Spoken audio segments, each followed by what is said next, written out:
That's a lie. He has 3 or 4. They get kind of angry at him when he goes off with one of them. And welcome to the Downerfront Podcast, the official podcast of downerfrontpodcast.com. My name is Warren. What we do here with the Downerfront Podcast is that we hang out, we review a bunch of movies, TV shows, just about anything that's in the media. We have a lot of different segments, so definitely go check out our work. And we do all the reviews over having a bit of a beverage or a drink. So we're super excited about that. I'm going to toss it over to some of my co-hosts. I'm excited to see their beautiful faces as we have not had them on there in some time. So I'm going to toss it all the way over to Mr. New York City himself, the beautiful Mocha Mike. Mocha, what you sipping on and what you been watching? Hello, everybody. Hello. So glad to be back here with the Down in Front crew, looking at all your beautiful faces, listening to your sultry voices, minus Brylan, the mouth of the South. I miss him tonight. As for what I'm drinking tonight, I just got back from an extended trip to France, so I'm trying to keep it pretty American. As I say that, I realize that the beer I'm drinking is not American at all, so I'm just going to cut that. But it's a Groove City Hefeweizen. It is an unfiltered wheat ale that's definitely not Belgian or German, and it tastes pretty good.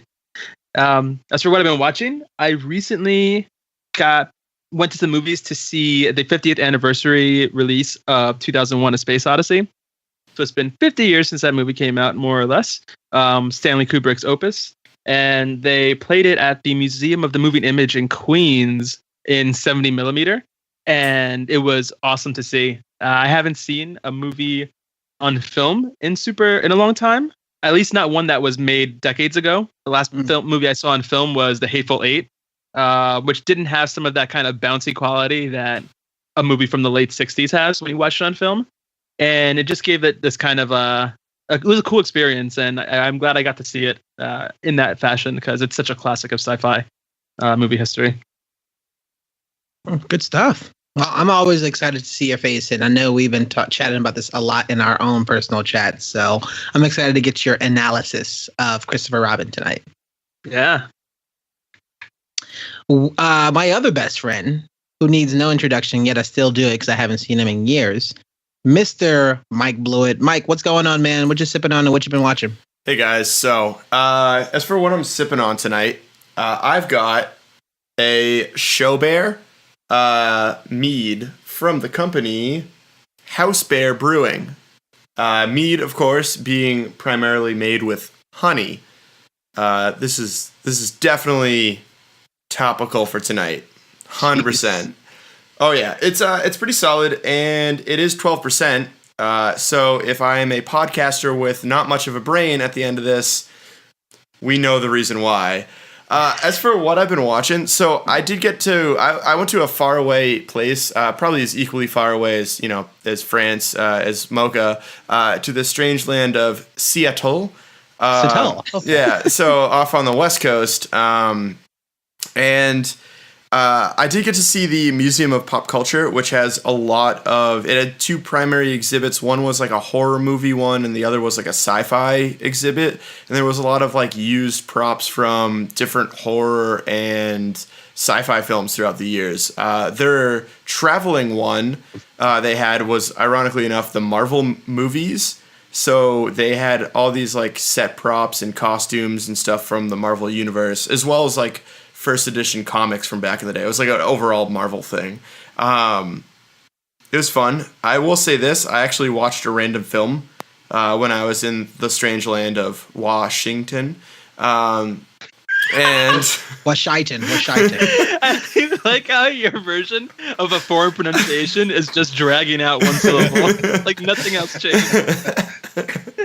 So yes, I saw the James Franco Amber Heard, I believe, opus, The Adderall Diaries, And that movie was a load of shit. Not gonna lie, it was pretty terrible. I went in thinking like, hey, I'm gonna watch James Franco around for 2 hours, and it's about like this writer who is like interested in a murder case, and that's his like new thing he wants to write about, even though everyone says not to, and there's like a girl involved. It's really stupid. It's like terribly done. Oh, that's it? Don't watch it. Yeah, no, that's it. That's literally it. Just don't watch it. If you see it come up, if you see it next to like Disaster Artist, Pineapple Express, and The Interview, and then there's The Adderall Diaries, just keep on going. The Adderall Diaries. That's fair. What about Spider-Man #1? Yeah, that would be the one you scroll over to. Just go okay. watch that for the 400th time. That one's cool. I like that. Sam Raimi, rest in peace. I didn't know he passed away. He's still alive. He did it. Oh. He did it. Jeez. All right. My friend coming in hot tonight. Yeah, I know. My friend's podcast has like a kiss of death, thinking that there's a lot of actors that's died. And they're not. So I really hope nothing happened to Sam Raimi for the rest of his life.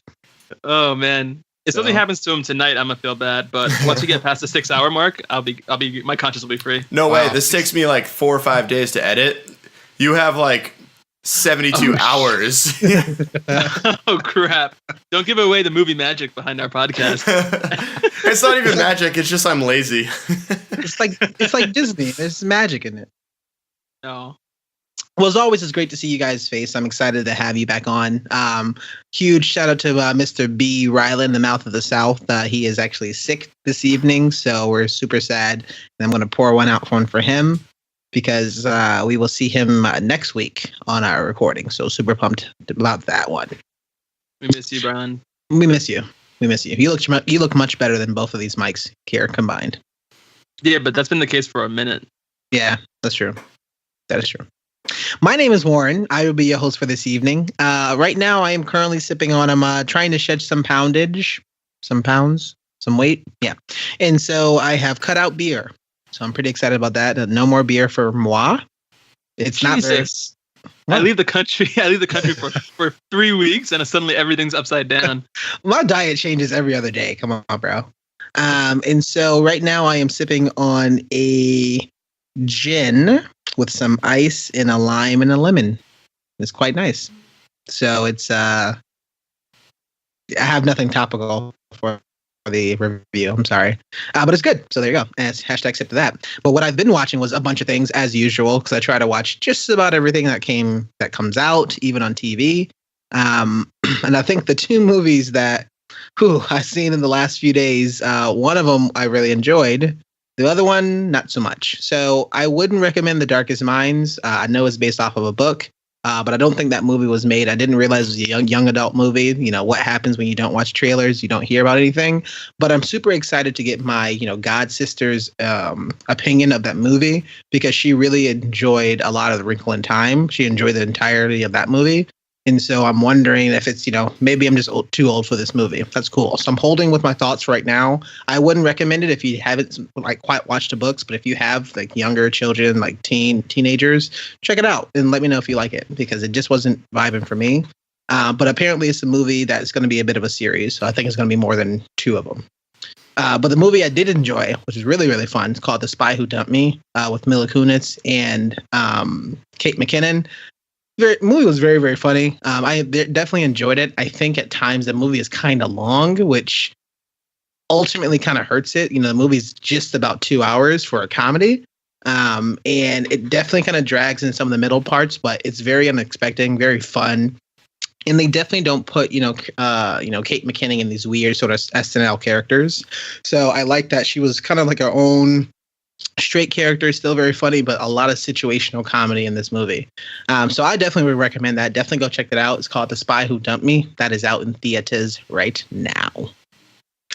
And tonight we are pumped. I am pumped. We are going to be looking to do a full review of Christopher Robin. So this movie is going to be starring, Ewan McGregor, Haley Atwell, and it's also going to be directed by Mark Forster. Looking at the IMDb synopsis, working class family man Christopher Robin encounters his childhood friend Winnie the Pooh, who helps him to rediscover the joys of life. That was a great sort of synopsis.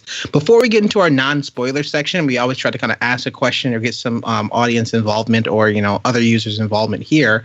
I'm going to toss it over to Blewett. So Blewett, looking at this movie and hearing that this movie was coming out, what was your experience with Winnie the Pooh growing up? Yeah, it was either me and my sister literally went as Winnie the Pooh as kids. I think it was my sister, and I think I had a Tigger costume. I think that's how it divided out. But we loved that show. Like, I called him Winpoo because I couldn't necessarily pronounce the knee part of it. But yeah, I'd walk around my house just like demanding my mom put on Winpoo. Yeah, I love that show. It's so nice. Good. It was very nostalgic to see these characters back on the screen again. Yeah, I remember just watching a bunch of stuff here. I don't think I got into it as much as I wanted to. There was probably other shows and TV and stuff that we were watching, but it definitely was on in our household. None of us really kind of focused on it too much.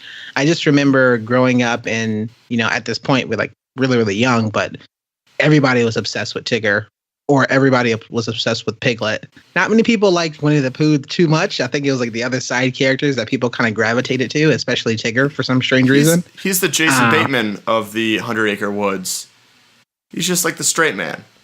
No, okay. Everyone else bounces around him. Some more literally than others. But I would argue that the straight man is Al. True. No, Al's kind of an idiot. Wasn't that a shtick? Winnie the Pooh is more of a Buster situation going on. Well, Mocha, what's your sort of experience with Winnie the Pooh growing up? Yeah, well, I grew up with Disney, with a lot of Disney in my life. My parents, we always had movies around in the house. My parents would take me to the theaters. But Winnie the Pooh was never something that really caught on with me. I would watch the cartoon when it was on. There was nothing else to watch. But I don't know, something about it never really hit me in the way that it really connected with other kids, I feel like. I enjoyed it when I did watch it, but I was never really crazy about it.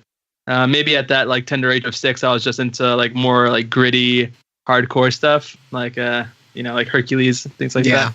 Little Mermaid. Hey, Hercules is top 5 for me, so there you go. Oh, absolutely, that's the gospel truth. Oh, but nice. I didn't. So I knew of Winnie the Pooh. I knew all about the characters. I would watch some episodes, but I wasn't a ride or die for him. Fair enough. Yeah.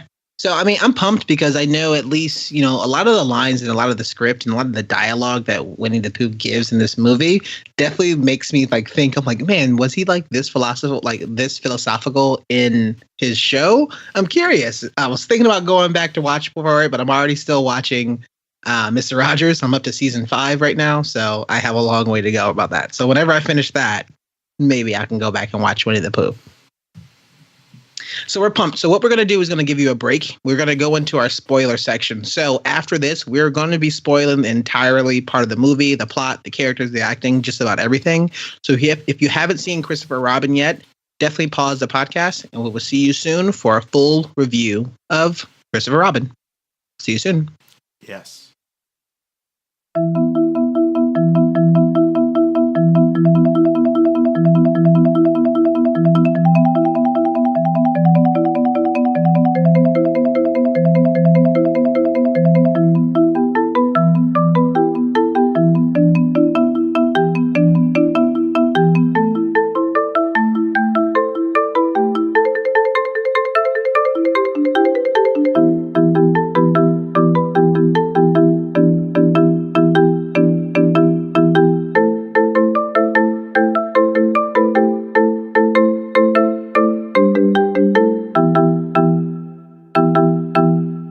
And we are back, and we are the Down in Front podcast. My name is Warren. I'm with Mocha Mike and Mike Blewett, and tonight we're giving you a full review. We are in our spoiler section of Christopher Robin, directed by Mark Forster. I'm going to toss it over, but before we do that, we're going to be talking a bit about, the characters and the acting as we usually do. We're going to open up a little bit and talk a bit about the plot. And then we'll end our conversation talking about just the voice acting and the motion capture and just things that, what really did work for us, visually inside this movie itself before we conclude. So I shall toss it over to Mr. Mocha. Tell me some things that you liked or you didn't like about the actors and the characters. I mean, the actors in this movie were all great. You know, you have the lead man, Ewan McGregor, who has looked the exact same since Moulin Rouge. I can't remember him ever looking any different. He looked different in Trainspotting, and then he like grew up for Moulin Rouge, and then has been the exact same physical specimen since then. But his acting has also been as consistent. He's always reliable. He is believable, and is like sort of serious and capable, but still a little bit bumbling kind of personality that he puts up as Christopher Robin. Haley Atwell is wonderful as always, completely effortless in everything she does. And all the extra characters around them, you know, the secondary, tertiary characters, the people who worked at the suitcase office or company, all had this really cool kind of like Disney-esque bop to them. They had like a lot of energy and kind of bounced around with their lines and the way they acted. And even though they were background characters, I got a Disney feel from them. I thought they were the human versions of the like Winnie the Pooh gang. Like there was like the old guy that was really like, oh, guess I'm getting fired now. There was like, oh, who else? There was a couple of them that like very much paralleled like the animatronic characters, which you could make the comparison that Ewan McGregor's character literally just lost his mind and was just like basically flashing back to people he saw around him. There was only they went that far. Yeah, that'd be crazy. I know. That'd be great. But seriously, there was definitely the old guy that was definitely Eeyore, and I thought there was a couple others that like really paralleled. I think like Rue, the girl who could read lips was totally a piglet. Yeah, like kind of scared, but like, you know, trying her best. You know, it seemed like they paralleled it, and I feel like there's like a cut scene with like all of them in a shot together that would have done that a little bit more justice. Either that or I'm completely wrong. That scene doesn't exist, and it was just me projecting. So who in that scenario do you think is Winnie the Pooh, or do you think, you know, Christopher Robin was Winnie the Pooh in real life also? Yeah, I don't have a good one. I just saw it, but I kind of don't remember it well enough to... I think if we're going with that theory that Winnie the Pooh, or in all the other characters from the 100 Acre Woods were manifestations of Christopher Robin's psyche, I would say that Winnie the Pooh is Christopher Robin, and it's the part of his subconscious that he can't really connect with in any other sort of way. Because like through all the scenes that we see him in as a little kid in the 100 Acre Woods, he has this sense of just knowledge and awareness. He's like, I'm gonna go away to boarding school. I'm gonna have to be away for a while. Like things may be tough. I won't forget you. And Winnie the Pooh is the part of him that is just doesn't have that responsibility and never will, because it's that pure kernel of dumb innocence. Again, I think we're already writing a better movie than we were presented, because they make it very clear in this film that these are real beings that interact with everybody in society once they come to the tree, which we can get into later. And that's I think it's super Disney-esque to have them be like, you know, you kind of like rub your eyes and look around. And you're like, oh, I'm still surrounded by the people and like ideas of people that I've always been. Mm-hmm. But also, I'm not gonna lie. Going back to the Ewan McGregor, I still could only hear Obi-Wan the entire freaking movie, the whole damn thing. I was just like he literally said like, oh, what have we got here? Like at one point, I was like, oh, you're talking to R2-D2 right now, aren't you? It's probably because like we all want another Obi-Wan movie. Like we want that Obi-Wan movie to happen, so just let it happen. He is Obi-Wan. There weren't too many good things that came out of the prequel trilogy, but Ewan McGregor as young Obi-Wan Kenobi was definitely one of the highlights. I think there's only one thing that came out of the prequel trilogy. Maybe the music, but definitely Obi-Wan was the only thing I liked. Not true. Darth Maul was dope. I learned an important lesson, and since I saw those movies, I have never, ever let anybody be on higher ground than me. It doesn't matter if we're friends. It doesn't matter if we don't even know each other. I'm always standing up on fire hydrants and on walls and stuff, making sure I'm higher than everyone else. Oh, good to know. Mike Blewett, what's some more stuff about the characters and the acting that you have? Haley Atwell is always adorable. I think I wrote some naughtier stuff in there, but I'm gonna pass it because like, boo. Yeah, because it's a family friendly podcast.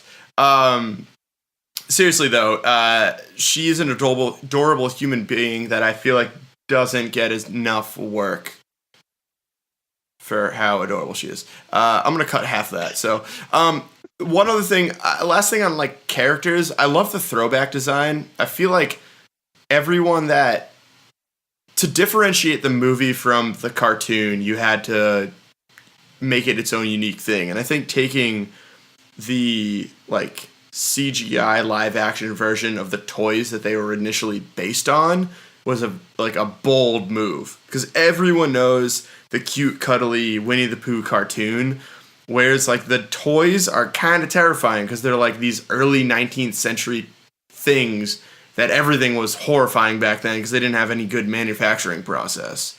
It was a bold move, and Cotton, I don't know if it's going to work out for him, because I feel like we're pretty split on how we care about that. It kind of looked like a horror movie. I kind of want to see the recut of like Winnie the Pooh with his it balloon just walking through and just like, ominously saying, "Oh, bother," to like people, like that would be a kind of a cool experience. But oh bother, it seems I've killed again.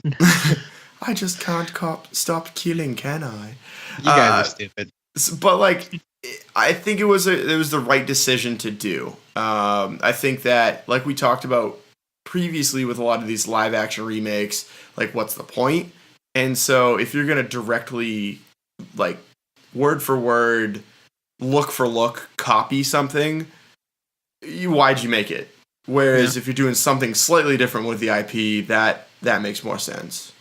Yeah, I mean, that's a good call out. I know a lot of the stuff that I really enjoyed for them actually kind of going there was to say and really make a point to say that, hey, these are real, and this world that we're in is to have a lot of kind of realness to it, but these characters are real. And a majority of the time of just about any time else I've seen, it was always been like a fantasy. We've always been a fantasy, and Winnie the Pooh and the gang was never real.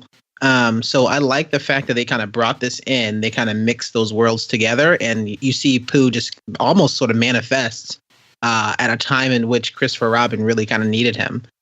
So I'm glad they kind of went through there. They kind of made it a little bit more impactful to know that, hey, I'm really, like, people can really see these characters. And there's a lot of kind of one-offs, a lot of like very comical scenes of, did you just see that? Is that thing looking at me? And there are people not entirely sure if these toys are kind of real. So I was definitely almost feel like a callback to like Toy Story. But I just like the fact that they kind of meshed that world together. And instead of, people learning life and stuff like that in a fake like fantasy world and then coming back and applying that knowledge what they have now they just kind of put it all in one story together. And I think it goes a little bit further away, especially because this is going off of Jim Cummings, who's the the voice actor for Winnie the Pooh. This actor was like absolutely phenomenal. I'm going to get into that one a little bit later, but just the way that they described and sort of like design Winnie the Pooh, who was very different. And I think everybody's, each one of the characters of the Roo and, Piglet and Tigger, they all had like a lot of personality to them. And, there's things that I noticed that they were going to do, but then also I just didn't realize, I'd never really kind of spent a lot of time with these characters before. And so I think the one thing that was fresh in my mind is Goodbye, Christopher Robin, which came out last year, I believe, which was a very, very dark, very, very real, different story of basically Christopher Robin's life as a kid when he's this huge success. And so I think that, switching it around a little bit, making the story a little bit more family friendly, also a little lighter, by a little, I mean a lot lighter, but still putting the fact that, this is what Christopher Robin went to. He had to leave. The movie opens up with basically them saying goodbye to Christopher Robin and this huge conversation between Christopher Robin and Pooh about, you'll never forget me or anything at all like that. So I think that was a nice kind of callback to their conversation later on when Christopher Robin was grown, played by Ewan McGregor. Love seeing Ewan McGregor. Like, I'm all about that. That dude's amazing. I still want to see him in more stuff, but talking about the side characters, I did enjoy the daughter. Her name was Bront Carmichael. Her name was Madeline in the movie. I like the fact that it was like a difference of she was trying to kind of help her father. She's trying to kind of please her father, but clearly not having fun with it at all. And so it's interesting to see, when they had their first moment of, hey, could you read me a story or read me a book or something like that? She clearly wanted to kind of focus on like more of the fun element and Christopher Robin just seems to be a bit more of the no fun police at all. So I think I like, at least it was really easy to tell. I think there's not a lot with the story of, like, I knew this was going to happen. I'm just glad they made it a bit more clear, and they were pretty direct into, you know, what they wanted to say about that character. I will say this: I was surprised that they went so deep into showing Christopher Robin's like divorce from his childhood innocence.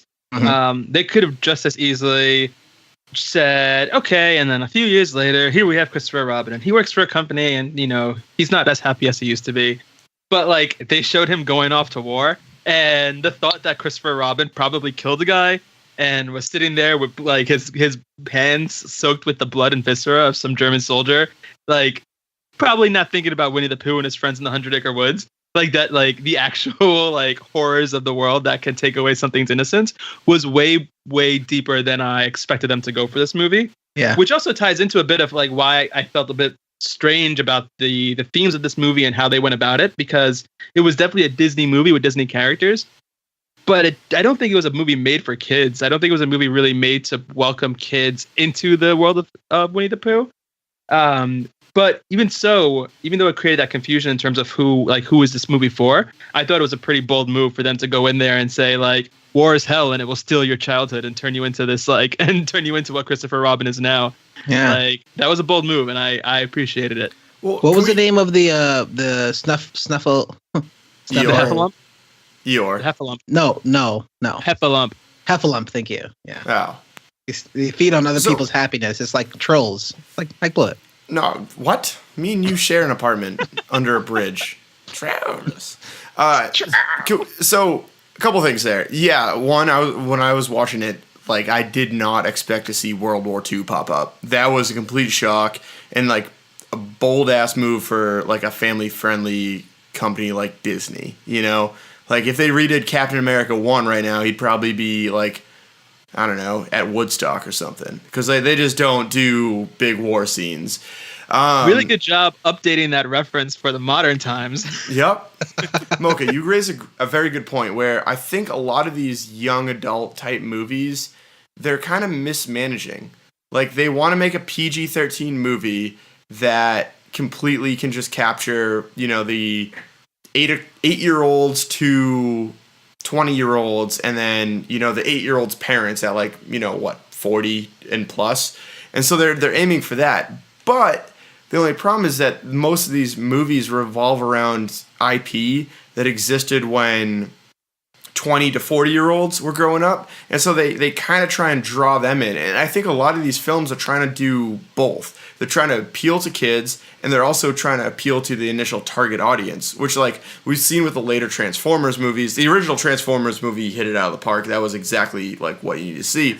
But, like, their later Transformers movies, this one, I'd throw Power Rangers into that group. Hell, you could even throw DC and Marvel into it, where, like, varying degrees of success, obviously, but they're trying to uniquely capture the young adult, the current young adult and younger crowd, with also playing on nostalgia for the older group.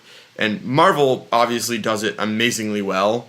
Star Wars does it pretty well, and then you have kind of these other companies trying to get a little bit of that market share. But I wish these companies would just do it. You know, just like, hey, you loved this when you were growing up. We're just gonna make an R-rated He-Man, you know, a movie. Because you all are over 17. You're all like 35 years old that we're watching He-Man. Let's just do it. Let's just make some weird one. It'll be exactly like the cartoons growing up, and that's what we're left with. So that's a good point, because you mentioned how, like, Marvel and some other companies can walk that line and balance it a bit more. And what I feel like you find with, let's take for the example Marvel, which does a good job of balancing nostalgia and creating something new for a new audience. What they're doing is creating a movie that's fully directed towards recruiting new people into the fold, people who may not have been considered themselves like Marvel comic book fans previously, but they pepper it in with tons of unobtrusive references that matter to the people who know what's going on. And so you get the best of both worlds there, but they still have one steady focus, and that's carving a new path for a new audience. This movie, which came up in our video teaser earlier, kind of feels like two separate movies. I think Blue, you mentioned this. It feels like two separate movies. You have Christopher Robin's coming to the realization that he's lost his childhood and how that gets changed back, and he gets his youth and imagination is reawakened. And you have as you mentioned, the passing of the torch to his daughter and what that looks like. And those are two very different stories for two very different audiences, and they weren't blended together well. And so instead, what you got was a divided amount of attention on both, and neither really landed in the right way.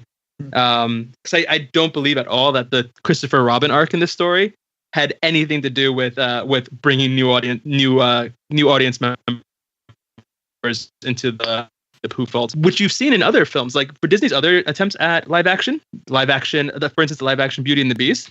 That was more or less the original cartoon, just live action. That movie is going to connect with children the same way it did when it was a cartoon, except it's going to be live action with really cool graphics. This movie, the same thing with Jungle Book. This movie was not that. This movie, they tried to tell a different story, and I don't think they had a good focus on who they were telling that story for. Yeah, I think they were trying to cast a net between like a live, a good amount of people, but I've definitely seen kind of both. I see both stories in the actual movie. That's probably why I liked it a lot. But again, I liked it a lot because we're on the older side of things, so we kind of get some more things. We can appreciate them trying to go back and still entertain children. But it's a good call out because this Winnie the Pooh and a lot of these characters that we've seen in this movie here are very different. Definitely Pooh itself, like although he's kind of bumbly and like kind of not airheaded as like being negative, but like he's sort of like, very very chill. But he is this philosopher that has like some of the best lines in this movie. But I'm like, he definitely was not that wise way back in the day. At least I don't remember it. So I think that's interesting to see if kids were to watch this movie, do they think that Winnie the Pooh was always that wise accidentally? Well, he always had that. That was his shtick, where he didn't purposely say smart things, but if you listen to him, you learned a lot. Mocha, just to kind of end that point that I brought up in the teaser and then you brought up in this thing, I felt like there was a huge shift in dynamics. Like, you could feel it. They got, Christopher Robin got out of the 100 Acre Woods, and then all of a sudden it was like, no, he's not the main character anymore, it's the daughter. Like, movies have done that before. I think famously Psycho did that. Where they killed Janet Leigh's, spoiler for a 60-year-old movie, they killed Janet, Janet Leigh was on all of the posters leading up to it. And she was like, oh, come see the hot big actress, in this thing. And then she gets nuked in the first 4 minutes of it. And so it kind of felt like that. Like a movie could do it successfully, and then it could do what Christopher Robin did. And it's like, all right, well, cool. We're just going to develop this character and have her be the lead and have her go on the wacky hijinks for 40 minutes or so. And it just, there was no reason for it, in universe of why that would happen. They should have just made it entirely Christopher Robin trying to reconnect with his youth. Or they should have had that first scene I loved. And I feel like we're going a little bit more into the plot aspect of it, but whatever. First scene, I loved. It transported me back when I was 4 years old again. It almost should have, if you were going to go with Madeline, you should have just had him exit the 100 Acre Woods, show him, have a pregnant wife, and then pick up with her immediately. And then have her trying to rediscover, they go on a vacation for a weekend and she rediscovers her father's past.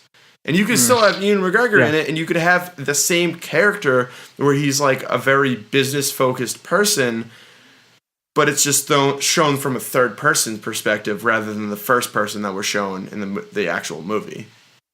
I think that had the moment Ewan McGregor returns from war after he killed the dude, and gets back to his station and sees his daughter as a young girl, if at that moment the movie switched over to being entirely focused on the perspective of the daughter, and have Ewan McGregor, he could still, or Christopher Robin could still have his drama with work be a background issue and have it be the reason why he can't see his daughter. But it's through her eyes. Focus the movie on through her eyes, her issues, her frustrations, which were all very legitimate and things that kids can connect with. if they watch this movie, and then have her rediscover, like encounter Pooh and the others in the forest. Maybe they come through for the same reason, because there's some sort of spiritual connection to save Christopher Robin. But again, they meet her first, and it's all through her that Christopher Robin is reintroduced to the youth that died, along with that German soldier that he strangled with his bare hands.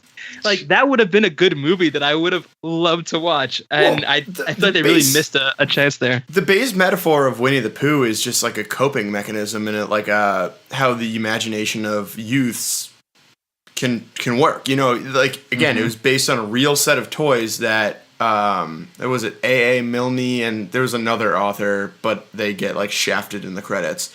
So it was based on that set of toys, and you could literally just make the parallel of like Winnie the Pooh showing up and being like, hey, your father was put in the same situation where he needed to help cope. You don't say this directly, obviously there's an inference, but like your father needed us and needed his imagination to cope with like going to boarding school, and here you are 20 years later, or you know, whatever, in the same exact situation, and we're gonna help you cope again with that. And then you could have it spill over and have Christopher Robin at the end rediscover and like help him cope with like his work.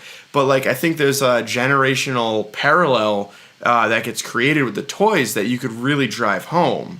And granted, that would be a total kids movie, and I don't think a bunch of 30-year-old men are going to be as enthusiastic discussing it. But it's also one 30-year-old man. Are you still 29? No, I'm just saying Warren's the only one who's enthusiastic about it. Oh, okay. No. But you know what I mean? Like, where it's like, I think it would be a worse movie for us, but it would be a better to watch, but it'd be a better movie overall. Also, let's not kid ourselves. It doesn't matter how old you are. If you're a Disney fan, you're going to go crazy over Disney movies. Yeah. I have so many people within my social network who still have the Disney bug, and they pop off when they hear about a new Disney movie being released in live action or a new animated movie coming out. They still they get so excited about buying Disney stuff for their kids who are too young to even understand what Disney is, but they're excited because they get to do it. You know, there's a real connection there. So like, don't make these movies and pander to that adult audience. Get in there with that new generation. Make the movie for them. The parents, the not yet parents who just grew up with Disney are still gonna watch that stuff. Yeah. Or just make it about Ian McGregor having a psychotic break and make it totally for adults. And make it be like no kid would ever see it because it's this main character that is doing heroin in a bathroom. It's just Chainspotter 3. It's Pooh spotting. I thought for sure that they were going to do like a dark sort of turn, that he basically like has been losing his mind almost like for all his life. Like, I didn't realize that this was going to be real. I'm kind of glad they didn't kind of go there, because I like the fact that a lot of these characters were kind of set up with, at least for me, kind of looking at these characters of not quite just coping, because that was like near the end of it, but more than the lines of just playing, like imagination, being creative, like unlocking that outlet of this is all that you can necessarily do. But it's nice to even think about, you know, he wasn't imagining it the entire time. That was just like his real friends. Yeah. To be fair, you could also have used this as like a fugue state type thing where Christopher Robin goes into Germany and executes 1,400 civilians with a pistol. Like, he literally just lines them up, and then they're like, hey, there's some of them that might cause an uprising, and we can't deal with this because we're moving on. And he just goes through and pops them each, and he has PTSD, and he's just severely emotionally distraught. And he comes back to England, and he sees his daughter who's like his age, and then it just takes him right back into when he was a kid, and he needs to all of a sudden get over the guilt of murdering an entire town of women and children by playing with his stuffed bear again. I don't know but where still, y'all you can. That'd be messed up, and that'd be for. I don't know adult. where y'all getting this. The younglings. Way too overboard. The younglings. You can't kill the younglings. I hate them. It's sand. Good thing he didn't serve in North Africa. Oh my god. Let's move entirely into plot, as we're also talking about a bit of the voice acting, because we already kind of started. So I'm going to toss it over. Mocha, holla at me about the plot of this movie and what you think. All right, everybody. Let's talk about the heffalump in the room right now, okay? This movie was creepy as hell, all right? Everything about it just felt a little off. And this came up in our previous conversation about how there wasn't really clear whether this was a movie about the child or about the like mental breakdown that the adult was having. But there was a weird tone that was set from the moment Christopher Robin goes off to boarding school, with his father dying, with the war, with the lives that he took, with him coming back and having a dysfunctional relationship with his wife, with his daughter being like essentially emotionally isolated from him. It felt oddly creepy for a Disney movie, and this continued on even when you get to the 100 Acre Woods. You know, with Christopher Robin being gone and him not caring about what Pooh or the others. The sky is overcast and the plants are dying, and there's just this lack of sound from any sort of living being, and everything about it was creepy, including Pooh. You know, I watched the cartoon when I was younger. I didn't watch every episode, but I watched it. The way Pooh moves in this movie was like really slow and lumbering in a very like Michael Myers, sort of way. And I feel like his like in this film, Pooh himself was significantly more brain dead than he was in any other rendition I've experienced with him. Like Pooh has always been simple-minded, but I felt like he was kind of like dangerously dumb in this movie. And I don't know, it was very eerie. There was an eerie feeling throughout this movie, compounded, of course, by the fact that Pooh himself, the design was scary. I don't think everyone in this room agrees with me. I'm getting some faces for those podcast listeners right now, but I'm telling you right now, maybe this is an example of the uncanny valley. I thought previously the uncanny valley could only really work with humanoids, but I think that Pooh just looks so realistic, and his movements were so like seemed fairly believable for what it might look like for a stuffed toy to move around and about. But like those black eyes that just didn't blink. The fact that his mouth was super, super tiny.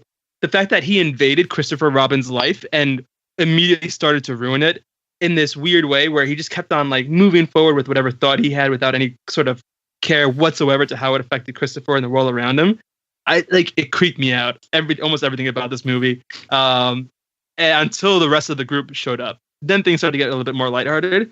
But there was just this weird, weird aura for this movie for me, and I can't quite shake it. It still haunts me to this day. I do agree with you that it definitely started off. There was a lot of dark sort of undertones, and even to the fact that, you know, the 100 Acre Wood was very, very dark. It was rainy all the time. Like it was, I think one of the things they were trying to do is really show how much this isn't Christopher Robin, and they had like a breakthrough. And so I think that it was definitely done on purpose, but it definitely took. I didn't think they needed to do as dark as it was. It basically feel like, and we also saw the fact that, you know, Haley Atwell's character was basically saying, hey, we're actually going to stay up here in the house longer. We're not going to come back. And they were literally about to just basically leave. And Christopher Robin's kind of losing everything, even to the point where, you know, and I thought that they were going to like bring this back, but his neighbors basically wanted to play Gin Rummy from him. And that was just a separate sort of character, sort of creepy, but like, yeah, it was creepy, but it was fun. You definitely have those people that you don't want to hang out with as much, but they still text you, and you're like, oh, fine, I guess I'll hang out with you at least once this week. And so that, I guess that happens. But they didn't even hang out in the movie. It was literally it literally went nowhere. It wasn't even like Jesse Plemons from Game Night. That was like a weird neighbor done well. Yeah. That was also a completely different movie. But I mean, just looking at like the overall sort of plot itself, I can see the Disney of it. I definitely saw kind of shades of a couple other movies, depending on what's going to happen. You know, overall, how to Christopher Robin go back to find his childhood so that he can appreciate life as it is now. I think that was a pretty interesting sort of tale to make. I definitely disagree just about with everything about the character and the puppet designs or the Winnie the Pooh designs for everything. The one thing I was confused about is Tigger definitely seemed a lot older, almost as if he had like gums when he was talking, and I was like, does he not have teeth? Is that like on purpose? I thought that was a little weird, but I didn't mind anything about Winnie the Pooh. I thought it was so strange that Mocha for sure didn't like the design. The reason why I didn't mind it, and I'm staring at a photo for right now, is because like with all like the stuffed animals and things, especially that I had when I was younger, like I always would wish them to be alive. And I see, you know, looking at two different examples, those toys didn't quite look like the toys in Toy Story. You know, I know that movie is like a lot of years older. But even at the time, the toys that I kind of wanted to go and become alive. I had a Bert and Ernie stuffed animal forever, and I wanted them, for all of my life, for them to kind of come alive, and exactly what this movie sort of kind of means as you're kind of getting older. So I like the how realistic it was, because I think it definitely made it a bit too real for some people, and that where it came a little bit weird. I was just confused by the introduction of Pooh when he comes back to Christopher Robin's house.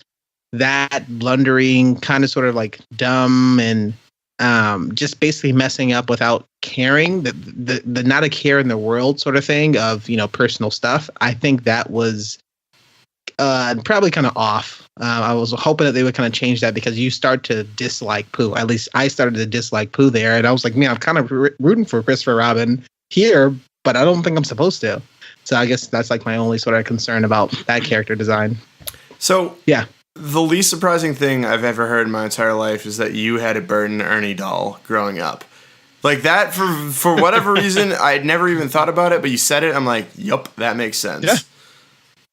So, Warren, you made a good point. The way Pooh sort of just barges into Christopher Robin's world and acts without any concern whatsoever to the ramifications was deeply unsettling. And I mentioned Michael Myers before from Halloween fame, but it is a very similar feeling to that, right? So with Michael Myers, you have this force, right? It's an evil force. It's a man who's crazy or whatever, but there's something driving him to just constantly walk towards his goal, regardless of whatever gets in his way, whether he gets shot, impaled, whatever. And I felt that with Pooh. Like, he showed up in Christopher Robin's world, and then just without any consideration or thought or care, he just kind of barrels forward with whatever his instinct is, and he can't be reasoned with. And that's so creepy to me. Like, that's just inherently like, and that's something that I never got out of Winnie the Pooh in the cartoons. The thought that Winnie the Pooh was something that could not be reasoned with, never came across, in my opinion. Also, Winnie the Pooh, like, he was bumbling in the cartoons. Like, he would, make mistakes, fall downstairs, knock over the honey pot, whatever. But he always was aware of when he would make mistakes, and he would say things like, "Oh, bother," and be contrite at times. I didn't get any of that from this Winnie the Pooh.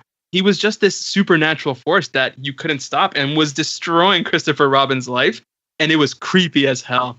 At that time, I think that they were shooting it from, or they at least definitely kind of changed perspectives, and that was from Christopher Robin's sort of world. And I think the majority of what Pooh was trying to get him to do is, like, obviously slow down, think about it, enjoy life as it is right now. Like, the best thing is to do nothing. That's what something comes out of it, whatever that saying is. But I thought it was a great saying. But I think, he was basically trying to do this because Winnie the Pooh did not change in this movie at all, just all the other stuff. Because the same thing we see with the compass and the map, like, he didn't change of what he was doing. He was trying to at least kind of help out kind of Christopher Robin, because Christopher Robin's sort of a breakdown that he was having at work almost willed Pooh to come in. He says, it's going to show up when it needs to show up, and I'm going to appear when I need to be here or not.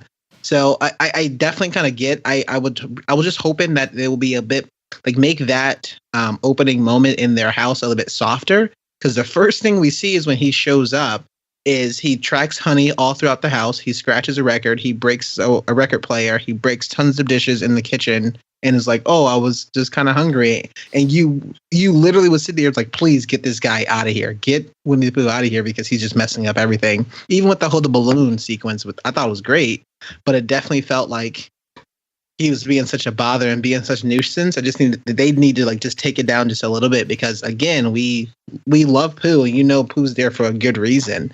And so either make Christopher Robin even nastier, and Pooh needs to be the good guy at all points. Yeah, and this actually rolls into something else where, despite it being inherently creepy for me, I was still just, like, intellectually aware that Pooh was an innocent being and was ultimately a good thing in the movie. But despite the fact that they make Winnie the Pooh to be a nuisance, Christopher Robin's escalating aggression towards him was super uncomfortable. Like, it didn't feel good watching him, like, scream at Winnie the Pooh in the woods. Like, it was weird. And I get that the whole point was to show that Christopher Robin is so far lost from the person that he was, because war does that, because killing a man takes a part of your soul with him. Like, I get it. That's understandable. But man, was it really uncomfortable, because again, Winnie the Pooh in this movie was dumber than he usually is, was less intelligent, I guess. And it's almost like seeing somebody yell at like a developmentally disabled person. Like it was weird, and I felt like bad and angry at Christopher Robin. Yeah. And it just like, it created these emotions that I was not expecting to have for like the first hour and 15 minutes of this movie. Yeah, that's a good call out. I like the crescendo of that moment though, when, Winnie the Pooh asks him, he disappears, right? And even before he disappears, he asks him, well, did you leave me? Like, he asked, where's Madeline? And he said, basically, we kind of left him back there. He's like, well, did you left us? Because you said you'd never forget about us. And he had like a lot of these kind of real moments that really kind of cut deep. And it really kind of forced Christopher Robin to go into his bit of a spiral. So, Blewett, what you got? I guess so I agree with a lot of what you just said. Now that I'm thinking about it, I got a super Lorax impersonation. Like, that's kind of the Lorax's character, where he shows up, he's like kind of an idiot, kind of aloof, but he just he bumbles around for a while, and then you get angry at him and he just disappears. So again, kind of a cross-pollination of certain characters. But the only thing that I haven't talked about yet about plot that I like to talk about is how easy it was. So, like, it was the whole big thing that Winnie the Pooh wakes up. He's all alone. It's obviously a big day for Christopher Robin, so it kind of plays in with, like, that, it's going to be a big day for Winnie the Pooh. He goes, has the London adventure, and then gets Christopher Robin back to the woods. They search around for a little while, and then Christopher Robin just finds his friends.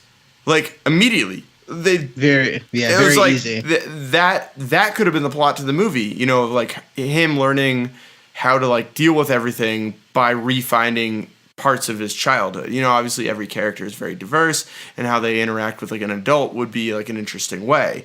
It just felt so easy that it was like, oh no, they're all there. Like, damn it, we lost Pooh now. Like, well, we gotta go find Pooh. I guess he's gonna show up at some point.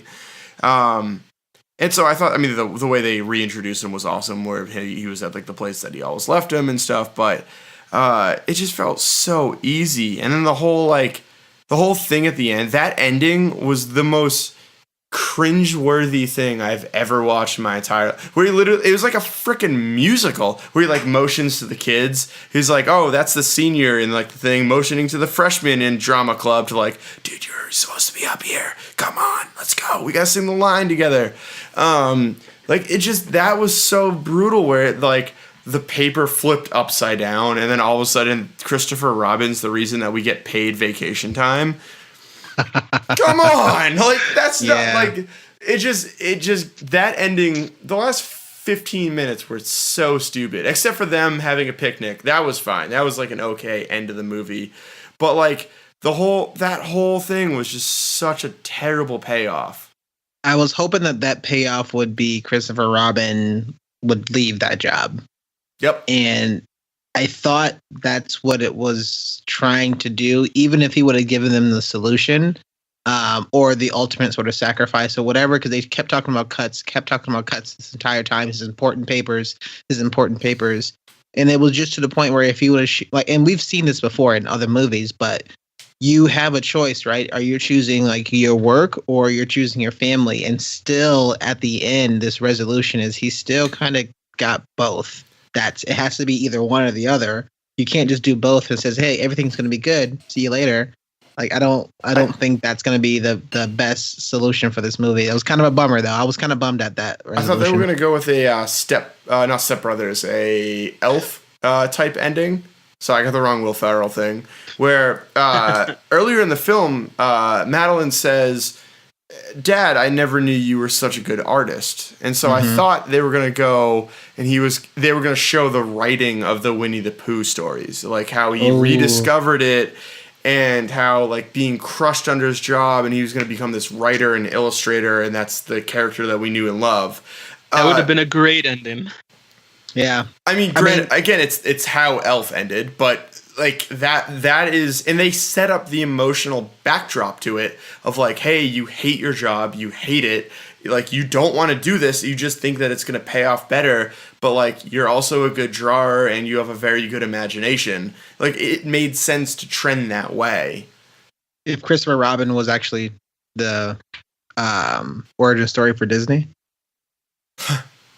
But instead we got like a union boss origin story. Yeah, I was kind of bummed about the ending. That was a little bit too easy. I agree with you. I liked how fun the chase was. I liked how fun especially the police officer who gets the guy. He's like, we all had the look. We all saw that, right? You saw what? I didn't see anything. We didn't see anything. Yeah, that was great. I like that was actually kind of fun. But I'm curious to see if this does have a different ending. If he actually does leave his job. It made so much sense for it. It's like we've talked about this on this podcast before, that sometimes the movie should have the cliche ending, and that in a lot of cases, like doing the cliche ending would be a better film. I'm blanking on it right now, but there's a couple that we've covered that were like, they should have just done this. Like everyone would have seen it, but it would have worked out way better. Yeah. And it's also interesting to see, Haley Atwell character in this movie. They didn't really give her, like, she kept drawing. I knew that she was working on something. She was like drawing and like designing something, but I felt like that was just also kind of overlooked. They didn't really. I know this movie's named Christopher Robin, so it's about Christopher Robin, but you need to also expand us a little bit to talk about his wife, and basically she has raised this child by herself this entire time. And so I just don't think that they gave her any as much credit as she like definitely deserved. For a movie that had 4 human speaking characters, like half of them were terribly undeveloped. Yeah. It was like the Robin family and then the boss. And it's like, and the boss was undeveloped, but who really cared? And then Haley Atwell's character, like, who are you?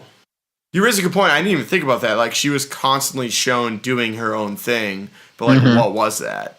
So let's talk about a little bit of a couple things before we kind of round out the show. But, let's talk a bit about the voice acting and the extra bits of this. And I think I read this article that my friend actually sent to me, and I read it after because, man, this article is a spoiler. But I think the article says, there is an Oscar worthy performance in this movie. And like that was the headline of it, and so she sent it to me before the movie, and I'm like, you don't know me very well because I'm really upset now. But I knew that it wasn't going to be Ewan McGregor's Oscar-worthy performance, so I was curious to see who it was. And I know I mentioned this before, but it was an odd physicality to Jim Cummings' voice that was made for Winnie the Pooh that I just thought was absolutely phenomenal. Going off of what you were talking about, Mocha, it was almost too real, but I thoroughly enjoyed it. Even the simplistic of scenes of them sitting on the train, and everything about that train station was all Harry Potter to me. By the way, I got tons of Harry Potter. Everything was Harry Potter there. I thought they were going to sneak in a 3/4. Yeah. Just in the background. I was looking at all the background signs. Yeah. Everything about that and they was talking about the trolley. Like, I literally was like, did I get transported into a Harry Potter movie? Because I am loving this. But like them sitting down, it's Christopher Robin and Winnie the Pooh. And Christopher Robin's trying to work, and Winnie the Pooh is just like looking out stuff as it goes by. And I'm like, I used to play that game too. Oh my gosh, you scream out whatever you see. My mom would hate me for it. But they just had so many simplistic moments, and I grew to like love this character. And every time that he was on the screen, he was bumbling, he was silly, but he was also very, very good. So I really, really hope that it's something like he gets some sort of nomination or something for this work. Even Brad Garrett absolutely killed it with Eeyore. I thought that was absolutely great. And it was also very funny, also to the point where it felt like he was definitely saying what like your worst nightmare of everything that you were thinking of, or what's the worst that can happen. He was saying that out loud, so I thought that was very, very, very funny.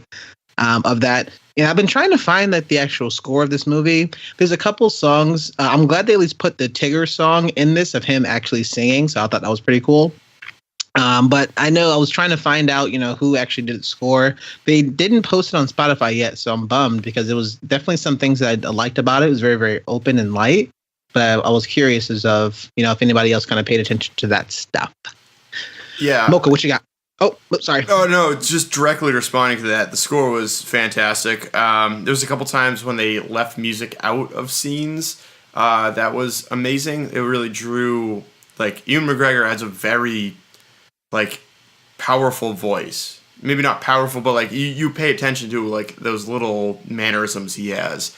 And there was a couple times they dropped the music for great effect. I thought that I wish they came back to it in the credits because I stayed through the whole credits, but I loved the Winnie the Pooh song in there.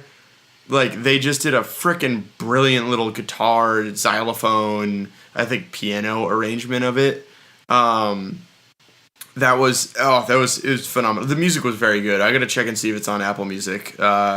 Just make sure it's somewhere on the internet. Because it was. I think people posted some stuff together that was on Spotify, but I don't think it was actually out yet for me to kind of listen to the actual score. Yeah. Music's by John Bryan and Jeff Zanelli. It's two-person. I wonder if one of those guys did the older stuff. Speaking of the older stuff, I love that they had the catchphrases.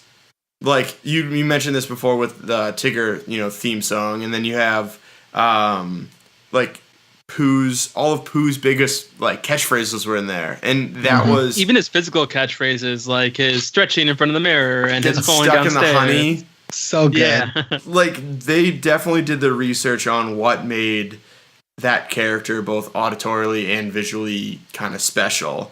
One thing that this is kind of non sequitur to that is just a final thought. They did a line callback, and it was the basically, you have to work for everything, nothing's ever free type thing. It was a better line than what I just said, but it was that concept. And so you hear it 3 times in the entire film. And I thought this was a brilliant concept that definitely gets overshadowed.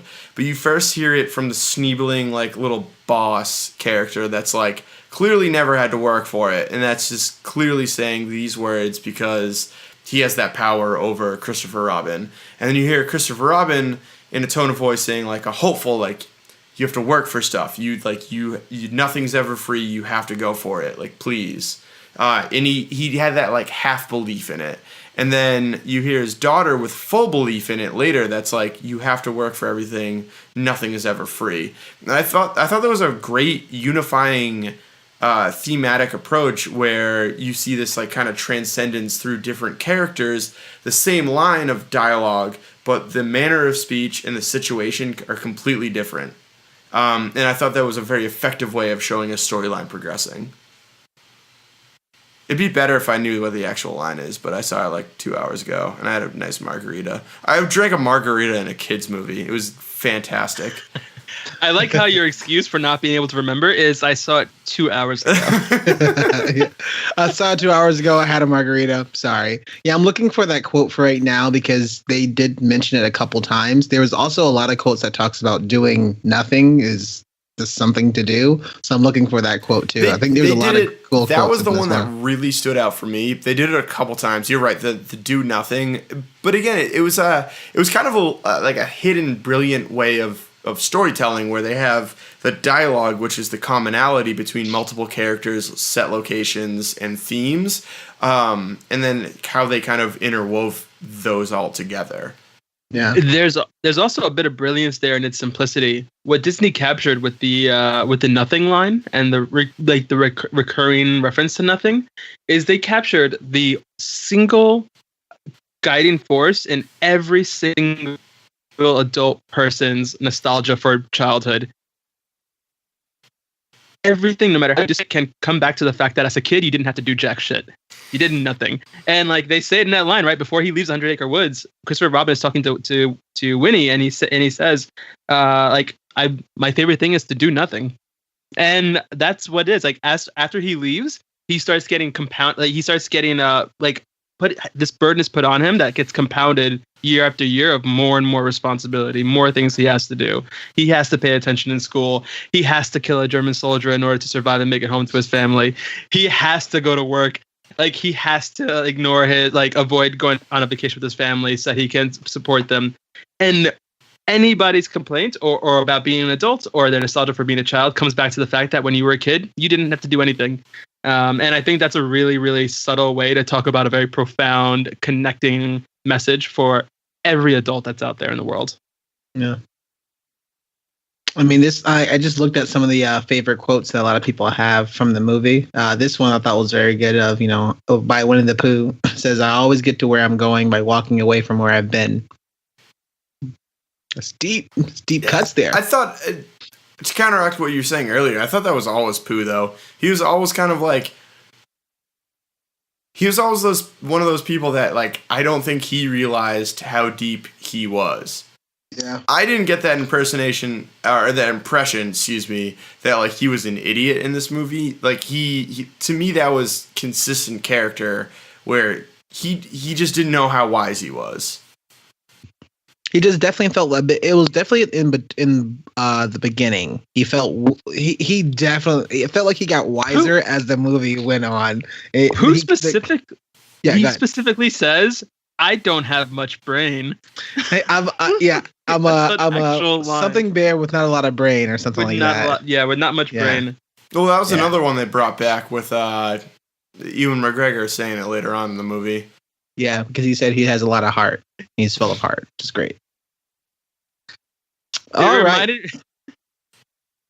Sorry. No, it reminded me of the movie Tropic Thunder.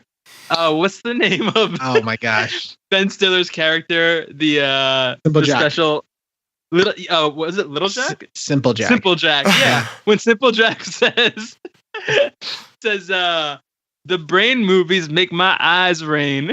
Like, that's what what Winnie the Pooh reminded me of in this movie. That's not about it at all. not even close. What else do we have before we go into our lasting thoughts? I have some lasting thoughts. I'm trying to look for all these quotes because there's like a lot that I'm like just typing Winnie the Pooh quotes. If you live to be 100, I'll live to be 100 minus one day, so I'd never have to live without you. Come on. That's great. That wasn't in the movie though, but there's a lot of close. They said, how old would I be? He's like, you'd be one less. Yeah, you'll be 99. That was cute. So Mike, what do you have for your lasting thoughts? Which Mike? Blew it. What do you have for your lasting thoughts? Change your damn name. Yeah, that's fair. So I thought it was unbelievably nostalgic in that first 5 minutes, and it peppered in other bits of nostalgia. But once you got through like the cry fest of having like your innocence and childhood lost, which my voice just cracked in there, compounds the hilarity of that statement. It was really kind of an average movie. Like, I could get over the fact that they didn't really quite know what to make this film. It wasn't bad in any ways, even with the horror show characters. It wasn't great. I walked out of there being like, oh, that was a movie. It was good. On to the next thing. I was definitely hoping for a little bit more also, so I can definitely kind of, I feel that sentiment. I was kind of bummed that the movie was over, but then I'm like, well, that movie was almost 2 hours, right? And so I was like, okay, I mean, this is good. Will I watch it again? Yes, an hour and 44 minutes. Will I watch it again? Probably. I'm actually thinking about going again and watching it, so I'm pretty pumped about that. I think for me, the most important takeaway from this film is the fact that, taking another man's life, even if it's in self-preservation, really fractures the soul, and we should didn't happen better.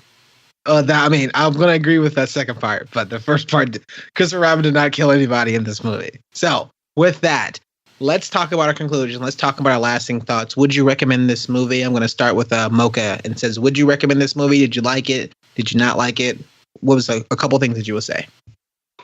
Yeah, I mean, I think overall it was a pretty okay movie. I think graphically it was really like beautiful looking. Like the detail that was put into the character models for Pooh, Tigger, and all the rest was really quite stunning, and they looked very realistic, while still fitting into and really fit into the world that they were cohabitating with Christopher Robin and the other actual actors. I think the movie overall really, really suffered from trying to do way too much without the right focus. And I actually don't think this is like a great kids movie. Kids are going to be drawn to it, and parents are going to be drawn to it because they're going to remember their childhood memories of Winnie the Pooh. I don't think you should bring your kids to see this movie. I think you should just go see it on your own. If you're a grown adult who's really obsessed with Disney, go watch it. You'll probably have a good time. But I mean, take your kids to the neck to see The Incredibles or like How to Train Your Dragon 3 when it comes out or whatever. I don't think this is the movie for them. I'm not mad that I watched it, but I think it's passable. Yeah, I mean, I really enjoyed the movie. I enjoyed the film a lot. I'm glad that they kind of gave us a bit of a new story, especially because going off of it, I know I was coming into this thinking that this was going to be like Goodbye, Christopher Robin, which if you think that this movie was kind of sad, you guys have clearly not seen that movie at all. And that movie is very, very rough. Was that a Disney movie? Like, it Disney's Goodbye, Christopher Robin? No. Okay. No. So it's still notable that this one is particularly rough. Yeah. Well, I mean, it's just dark. It's a lot darker than I think a lot of people would imagine. But I enjoyed it because of the darkness of it. I enjoyed a lot of it because you get more along the lines of, what happens when Christopher Robin forgets to even play, not even being a child, but what happens when he's like so wrapped up into work for some reason that they ask a lot of questions of what are you so like wrapped up about work, and you have a family right in front of you, and yet you're still not paying attention to it at all. And even when Haley's Atwell's character Evelyn like confronts him in the kitchen of, I haven't even seen you smile. You remember when we met about dancing, and that just kind of bounced off of him because he wasn't ready for it. So I'm glad about that. I'm glad that you definitely kind of get moments in the story that just is absolutely profound. A lot of the lines from Pooh, a lot of the lines from even what happens when they go to the Hundred Acre Woods, of when they get lost, and how that definitely feels like visually. And I just enjoyed a lot of it. I didn't really enjoy too much about the ending because, like, from all the stuff that we talked about before, but I liked a lot of the movie. And I will definitely say, especially with all the other movies that are out, and I have seen a lot of movies out, especially after the whole Marvel stuff, and everything for right now is either kind of too violent. There's nothing that has, this particular kind of feel for it. Although you guys feel like you said like disjointed and they have like two separate movies. I just like it's like more of a conversation like starter that is trying to bridge the gap between, people who grew up with Pooh that are a little bit older like us, or, a little bit older than us, than their children itself. And it's a nice kind of right in the middle so that both parties have this something to talk about in between of what it feels like for them.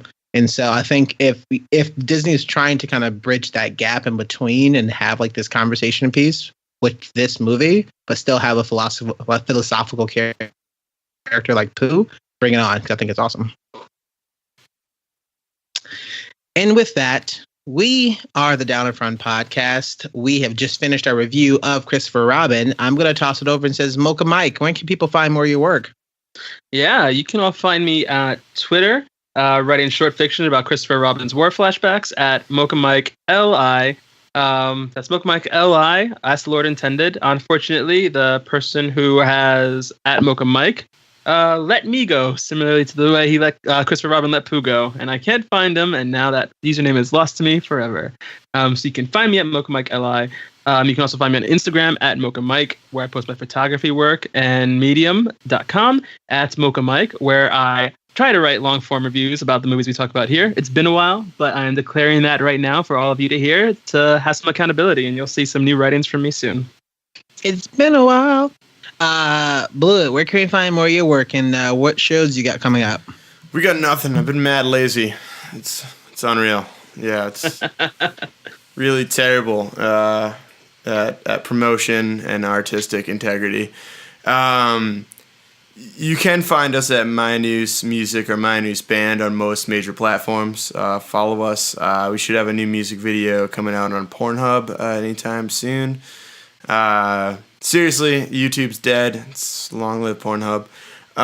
If you want, though, you can also check us out at Jesse Rand Strangles Slowly a German. .bdsm. It's artistic videos of just like, it's nothing like weird. It's not like a snuff film or something. It's just Jesse just slowly like chokes out German fellows. They do quietly mutter to themselves in German. If you're into that sort of thing, definitely for you. If you're not, it's probably also for you. You might not. You don't know what you don't know. You know. So it's Jesse Ram slowly strangles German fellas. .bdsm. Thank you. And we are the Down in Front Podcast. You can check out more of our work at downinfrontpodcast.com. We're just about everywhere you can find us. So feel free to Google and search for us at downinfrontpodcast.com. We're on Twitter _DAFP. We're on Facebook, facebook.com/downinfrontpodcast. We're also going to be on Reddit. We do have an email. So that's going to be the crew at Down in Front Podcast. If you want to know any other the reviewers that we're going to be doing, definitely shoot us an email. Definitely subscribe to us on YouTube. Like, we definitely be putting out more and more content. So thank you very much. Thank you very much for all of our patrons. If you do want to help us out from what we do, anything and everything is going to be helpful. The price is on the can. I mean, come on. Like, definitely let us know on patreon.com/downinfrontpodcast. Thank you so much. And we will see you next week for our review of Black Klansman, which I have not seen yet, but I have no idea what it's about. So I'm pretty pumped.